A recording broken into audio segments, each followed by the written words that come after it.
Welcome back, guys, to a new Boom Beach video. I am a little sick today, so I'm sorry about that. But today, guys, we finally maxed out probably one of the best hero abilities in the game.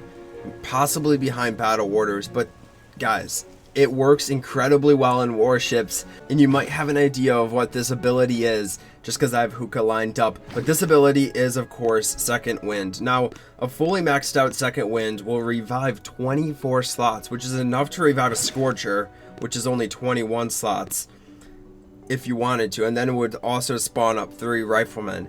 So it works well when you have Scorchers, but it also works well when you just have Hookah. Each heavy takes up 4 slots, so just by activating Second Wind when you're using Hookah, and after you lost 6 heavies or a whole boat, you can revive a whole boat of Hookah. Now, I don't know how well this attack combination would work at a higher level, but for warships, it's incredibly important to try to max out Second Wind as fast as possible, just because it's so powerful. It's so powerful. And of course, if you don't know how Second Wind works, if you haven't lost any troops yet and you activate it, it's gonna first, I already lost a few, but it's gonna fill up the space with Riflemen. So no matter how many times you activate it or when you activate it, you're always gonna be spawning up at least 24 slots of troops, which I think is pretty cool. So yeah, I wanted to test it on my main base to see if it has the same powerful effects as it does in warships. And of course, you kind of have to keep activating it so heavies keep spawning, because if you let too many Zookas spawn or too many Zookas die, when you activate it, you're gonna just be respawning Zookas. Oh, I should have mentioned that sooner. It revives the closest to death troops. I mean, the troops that most recently died. So if I lose a bunch of heavies and then I lose a bunch, like 24 slots of Zookas, then I'm screwed because I'm going to revive the Zookas and not the heavies. So you do kind of have to watch out. Now, I did lose a lot of troops there because Hookah is not the best, most efficient strategy. I'm going to do 2 attacks using Hookah, maybe go into a couple attacks using tanks, and then maybe finish it up using some Scorchers. And of course, the only combination that this is absolutely not gonna work for is Warriors. Like, you can't use Second Wind with Warriors. Well, I'll take that back. There is a way.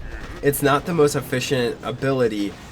Ice Shields is way better for Warriors, but if you have Second Wind and you don't want to use Ice Shields, I suppose you could use the Second Wind to spawn in a bunch of Riflemen to distract from your Warriors. I don't know how efficient that would be versus just dropping an extra shock. I mean, if you had a choice between Second Wind and a shock, I would say go for the shock. I don't know how well it would work. It's literally like a critter box. That's pretty much how fast your troops would die anyway. But I wanted to try it with a bunch of other troops. It's a really cool ability. It's very different from the other hero abilities. Just the fact that Sergeant Brick casts a spell over your troops, except Cluster Grenade, which is trash. Dr. Kavan, you know, his other ability also casts a spell, the Ice Shield, and then Crystal Critters, trash. So a lot of your hero abilities cast spells. We have this. I guess you could say, like, Universal Remote is a spell, I don't know. And then also Shock Knuckles and Taunt, I don't know. There's very unique abilities, but we're gonna jump in. We're gonna use tanks now. Now, when we don't have a tanking unit in front of our troops, normally I'll bring Private Bullet because Private Bullet just works so extremely well, and it's very efficient when you bring Bullet with all tanks. So we'll see what happens when we start bringing Dr. Kavan.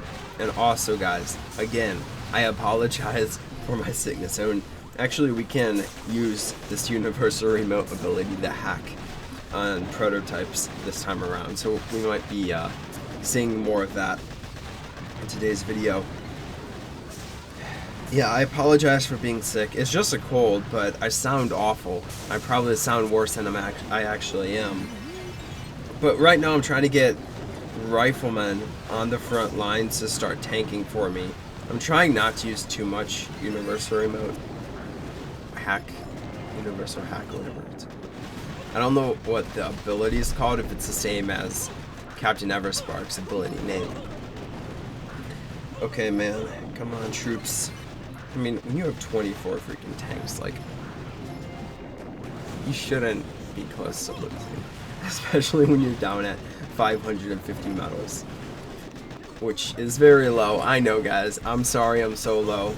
I just don't really have time to push. Also, guys, I want to explain the schedule here for Rush Wars and Boom Beach content, because we've been posting a lot more Rush Wars at the moment until we might get tired of Rush Wars. We're going to be posting 2 Rush Wars videos and then a Boom Beach video. So the next 2 days are going to be Rush Wars videos, and then the next day after that is going to be a Boom Beach video. We just thought it would be a great way for Jimmy and I to keep incorporating Boom Beach. And also, Jimmy and I alternate days. If you guys haven't noticed that, I'll post today, and then chances are, of course there's exceptions, Jimmy will post tomorrow. So by having a 3-day schedule, it allows us to be alternating Boom Beach videos, so you guys get both of us. It's just the best idea. If we do every other day, it will get hard for Jimmy and I to know, like, Jimmy might want to make a Boom Beach video, and I might be stuck making only Boom Beach videos. So there's a lot of stuff that goes into it, but we hope you guys are enjoying the Rush Wars content. We know it's not as popular as the Boom Beach content, but it's maybe more fun to play for us and record. It's just new and it's fun doing. Okay, I want to see if I can hack support buildings. I'm guessing no. No. Okay.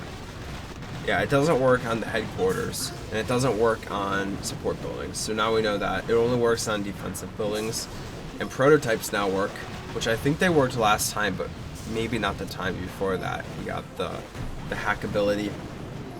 Okay, I don't like this. I'm barely using my ability. I spawned... Is that the first time or second time? I think that was the first time. I activated his ability, and I only revived 1 tank, which is pretty bad. So, yeah, I haven't dropped anything but the Universal Remote, and I've lost only 1 tank. Victory. Okay, let's go on to Scorchers. We'll try some Scorcher gameplay. Scorchers, always fun to attack with, and then maybe we can do an RZCM. We'll do maybe like 1 attack using Scorchers, and then maybe 1 attack using RZCM. RZCM will probably be one of the better combinations to bring second wind. This looks like a rough base.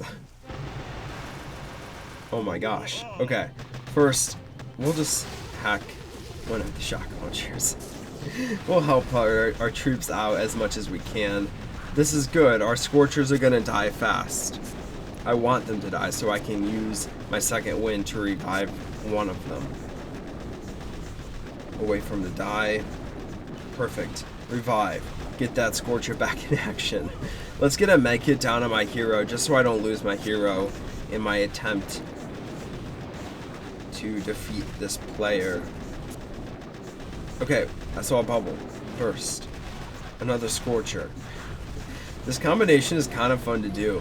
Boom. Every time I lose a Scorcher, I'm just going to keep activating it until I run out of energy, which I can't do anymore, so we better watch out. We'll be fine. Let's just barge on the headquarters. I really want to try moving into the RZCM, and then we might have time for a warrior attack at the end, and I'll show you guys, if it is possible, how to use warriors with second wind, which I don't think it's the best hero. It's obviously not the best hero to use, but it might not be worse. The worst. I think Crystal Critters would be way worse. Okay, let's go RZCM. I'm just going to load up this, whatever ratio this is, I'll just deal with it. We'll grab myself second wind 1 more time. We'll just hit this player, see what happens. Okay. Headquarters in the back. We'll drop our riflemen. And we're just going to do a kind of a staggered landing. Maybe that wasn't a good idea. Let's get a med... Ah, shoot, I just shocked my own troops. Let's shock the shock launchers so my riflemen can get out in front. And you know what? We lost a lot of troops on the beach. Let's just drop a second wind. We'll revive some of my Zookas, some of my riflemen. Just help my troops overall. Yeah. I'm feeling like we lost a lot more riflemen. See, the good thing about this strategy is it's okay. I can activate it whenever. I don't have to worry about when my troops die and what troops I want to revive. Because if I just revive a bunch of riflemen, like, that's still really good. I said I was going to activate it, but I'm not, just because I still see a lot of riflemen out in front. but now we can pop it because my riflemen are slowly dying, especially on that top side where Dr. Kavan is not. So let's activate Dr. Kavan again, and then we'll do one more time. Let's just try to pump this out as much as we possibly can. One more time. Let's go. It'd be fun to do a Blackguard base builder to see how many times I can activate Dr. Kavan, seeing how many riflemen I could possibly drop. And I can do that now because I have second wind. So I think that will be maybe one of my next Boom Beach videos, unless one of you guys have a different view. I love Blackguard base builder. You know, when Blackguard base builder came out, those videos did so well because it was so new and it was so much fun. And then we kind of stopped making them because you guys didn't really like them as much. And now we're getting back into it because, man, they are fun to make. You can make a base whatever you want. Okay, final attack of the day. We're going to bring warriors, and we're going to see how warriors do with the second wind ability. I might have to do a couple attacks. Warriors are fast, so it's fine.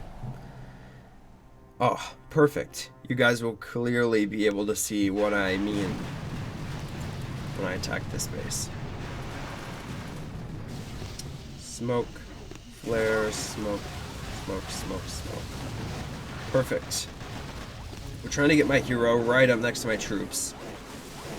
And then, can we get in? Okay, and then we'll activate now. So we're trying to activate, of course he activates under the spell, but all of these defenses under my warriors are going to be hitting the riflemen and not my warriors. So this type of base where everything is surrounding the headquarters, probably not the best, but for a corner base or a base in the back, it's definitely going to be better. And if you don't have a lot of energy and you already spent energy on critters, you could drop this. I would say critters would probably be better than this if you had to pick one. Well, I don't know. Both options could work, but I'm not a huge fan of trying to get a healing troop to the back of a base, because healing troops, you know how they walk, you know how they like healing people up that they shouldn't be healing up. So it's hard. You hit a shock mine, you're screwed. But I hope you guys did enjoy the video. If you did, be sure to drop a like. As always, let me know down below what you guys want to see in Rush Wars or Boom Beach, and we can get that popping for you guys. I'll talk to you guys next time. Bye.